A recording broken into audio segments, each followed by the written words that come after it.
Last night's victories by Republican lawmakers also raises a lot of questions for the U.S. economy and for the Federal Reserve. Steve Leisman has that part of the story.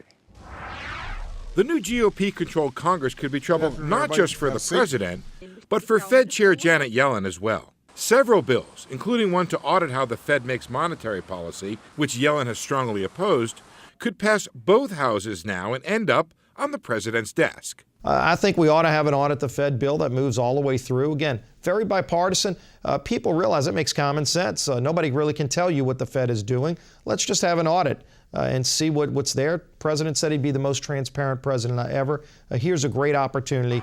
How much the GOP focuses on the Fed is just one of the outstanding economics questions raised by the Republicans' huge victory. The GOP will very quickly have critical decisions to make about things like the budget, banking, and the minimum wage. A continuing resolution that funds the government runs out December 11th, and the rule to suspend the debt ceiling, it expires in March.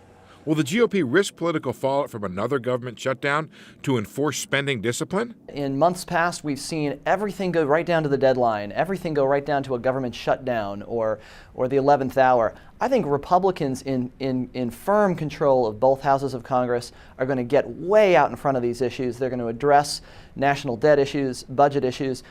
And voters in 5 states approved hiking the minimum wage yesterday to $8.50 in Arkansas, all the way to $10 in Illinois, about the same level President Obama has proposed for the entire nation, and which the GOP has opposed. Continued opposition could have a political price. Finally, many in the GOP have opposed all or part of the new Dodd-Frank Banking Regulatory Reform Act, passed in the wake of the financial crisis. Efforts to water it down could make the GOP seem overly friendly with Wall Street. Good for political contributions, but not necessarily good politics. Winning the Senate in such an overwhelming fashion was a tremendous feat. But as the saying goes, now comes the hard part for the GOP, actually governing. For Nightly Business Report, I'm Steve Leisman.